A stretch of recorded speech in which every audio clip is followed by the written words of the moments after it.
બહાર નહીં, અંદર બદલવાની યાત્રા. સમજ, સ્વીકાર અને શાંતિ. પોતાની પાસે પાછા ફરવા. જો હું તમને કહું કે આગલા 100 દિવસમાં તમારી જિંદગી બદલાઈ શકે છે, રોજ માત્ર 10 મિનિટ. શું તમે તૈયાર છો? આ દુનિયામાં 2 પ્રકારના લોકો હોય છે. પહેલા પ્રકારના એ લોકો છે ને મોટા મોટા સપનાઓ તો જોવે છે, પણ એની પર ક્યારેય શરૂઆત નથી કરતા. અને બીજા પ્રકારના એ લોકો નાના નાના પગલાઓથી સ્ટાર્ટ કરીને પોતાની સપનાઓની જિંદગી જીવે છે. આ દુનિયામાં ઘણા બધા સફળ લોકો છે ને વિઝ્યુઅલાઇઝેશન, કલ્પનાઓનો ઉપયોગ કરે છે. વિરાટ કોહલી એક ઇન્ટરવ્યુમાં કીધું હતું કે મેચના 3 મહિના પહેલા પોતે પોતાના મનમાં કલ્પનામાં સામેના શ્રેષ્ઠ બોલરને હરાવી રહ્યા છે એવી કલ્પના કરતા હતા. દાખલા તરીકે આપણે એક બીજ વાવ્યું અને એને આપણે રોજ જે પાણી આપીશું તો એક દિવસે બહુ જ મોટું વૃક્ષ બની જશે.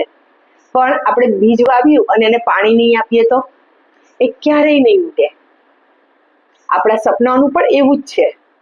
આપણા સપના પણ બીજ જેવા જ છે. આપણે જે વિચારીએ છીએ, આપણે જે માનીએ છીએ અને આપણે જે કલ્પના કરીએ છીએ એ એક દિવસ આપણી હકીકત બની જાય છે. આ બુક છે ને એમાં 100 દિવસની ચેલેન્જ છે. રોજ માત્ર ફક્ત 10 મિનિટ. આ હું તમને જે વાત કરી રહી છું ને એ પુસ્તકનું નામ છે મેનિફેસ્ટ એનીથિંગ ઇન 100 ડેઝ. આ બુક છે ને ઇંગ્લિશમાં છે, પણ હું એ તમને ગુજરાતીમાં કહીશ. અને આના લેખક છે ડોક્ટર અમિત કુમાર. આ બુક છે ને નેશનલ બેસ્ટ સેલરમાં છે. આમાં છે ને 100 દિવસની 100 પ્રેક્ટિસ છે. એક ચેપ્ટર, એક પ્રેક્ટિસ. પણ શરૂઆતમાં આપણે 2 દિવસ લઈશું, કારણ કે શાંતિથી વાંચીશું, સમજીશું અને પછી આગળ વધીશું. ડે 1માં હું તમને એક એવી ટેકનિક બતાવીશ કે તે તમારા મનને રીપ્રોગ્રામ કરવાનું શરૂ કરશે. તો તમે તૈયાર થઈ જાઓ તમારા સપનાઓને હકીકતમાં ફેરવવા માટે.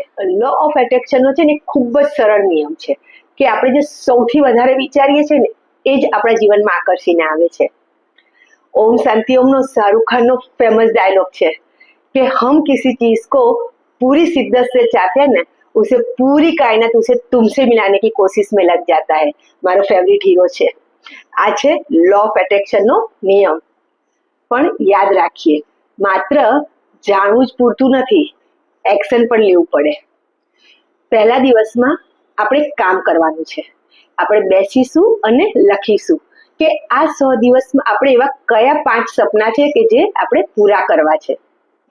આ સપના જ્યારે આપણે લખીશું ને ત્યારે છે ને એવું વિચારવાનું છે કે યુનિવર્સ આપણને જોઈ રહ્યું છે અને આપણને આશીર્વાદ આપવા માટે તૈયાર જ છે. દાખલા તરીકે આજે આપણે 70 કિલો વજન છે તો કોઈને 65 કિલો કરવું છે તો એવી રીતે લખવાનું છે કે થેન્ક યુ ગોડ, મારું 65 કિલો વજન થઈ ગયું છે. Thank you, thank you, thank you. અને આ રીતે છે ને આપણે આપણા 5 સપનાઓ લખવાના છે અને એની ઉપર આપણે કામ કરીશું. તમને શોલે મૂવીના જય અને વીરુ યાદ છે? અને એમાંનું એક બહુ જ ફેમસ ગીત છે, યે દોસ્તી હમ નહીં તોડેંગે. આ ગીત આજે પણ આપણે બધાને યાદ છે. અને જો આવા સરસ મિત્ર આપણી જીવનમાં હોય તો જીવન કેટલું મજેદાર થઈ જાય. તો આજે છે ને આપણે એક કામ કરવાનું છે કે જો આપણી પાસે આવા મિત્ર છે ને તો એને કોલ કરવાનો છે અને ખાલી એટલું જ કહેવાનું છે, કેમ છે દોસ્ત. હવે આપણે એક કામ કરીશું, આપણી આંખો બંધ કરીશું અને 1 થી 60 સુધી ગણીશું. હવે જો આપણે 1 થી 60 સુધી ગણી શક્યા ને તો એનો મતલબ એવો કે આપણને નંબર આવડે છે. હવે આપણને નંબર આવડ્યા ને તો એનો મતલબ એવો કે આપણને વર્ડ્સ પણ આવડે છે. અને જો વર્ડ્સ પણ આપણને આવડે છે ને તો એનો મતલબ એમ કે આપણે જીવિત છીએ. હવે આપણી જાતને આપણે એક સવાલ પૂછીએ કે આપણે છેલ્લે ક્યારે જીવિત હતા? તમને એવું લાગશે કે આ કેવો સવાલ છે, પણ આપણે અરીસા સામે જોઈને ક્યારેય આપણી જાતને આપણે એવું કીધું છે, વાવ હું કેટલી મસ્ત લાગુ છું?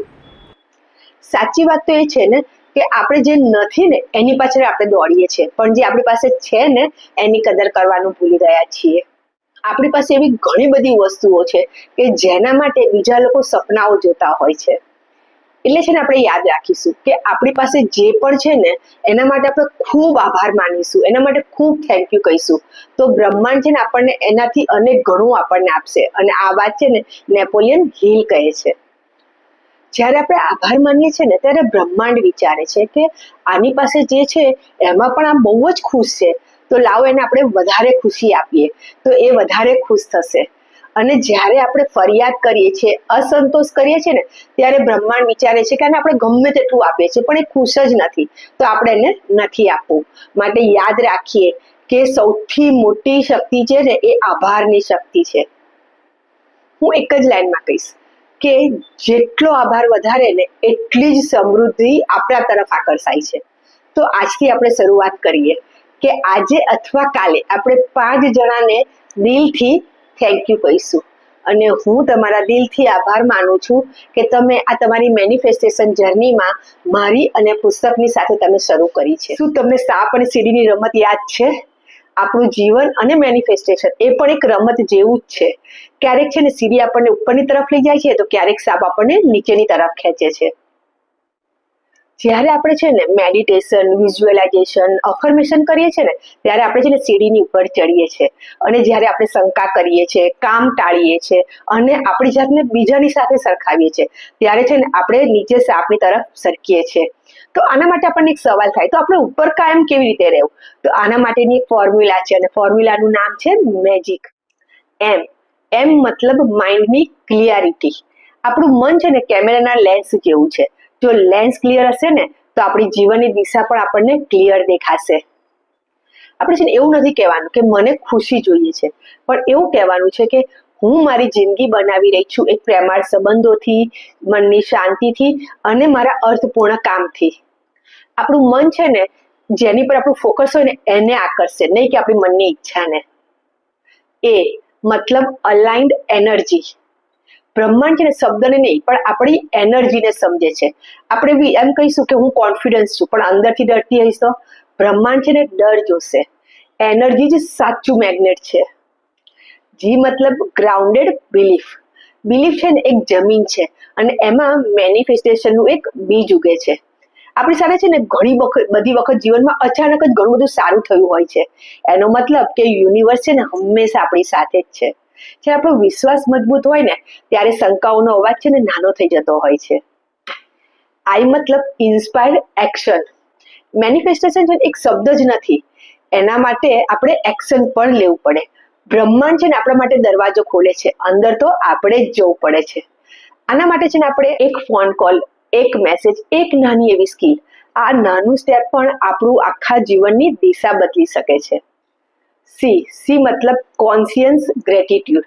આ આભાર છે ને મેનિફેસ્ટેશનની સૌથી પાવરફુલ એનર્જી છે. આપણું દરેક થેન્ક યુ છે ને બ્રહ્માંડને કહે છે કે હું વધુ માટે તૈયાર છું. ફક્ત દેખાતા આશીર્વાદ માટે જ નહીં, પણ આપણા જીવનના દરેક સમય, સારો અને ખરાબ, બધા સમય માટે આપણે આભાર માનવો જોઈએ. આજનું એક ટાસ્ક છે, આપણે એક નોટ અને પેન લઈશું અને મેજિકના દરેક શબ્દ માટે એક લાઈન લખીશું. એમમાં આપણે લખીશું કે મારું મન સ્પષ્ટ છે. એમાં લખીશું કે મારી ભાવનાઓ શાંતિ અને સંભાવનાઓથી ભરપૂર છે. જી મતલબ મારો વિશ્વાસ મજબૂત છે. આઈ મતલબ મારા પગલા પ્રેરણાઓથી આવે છે. સી મતલબ મારું હૃદય આભારથી ભરેલું છે.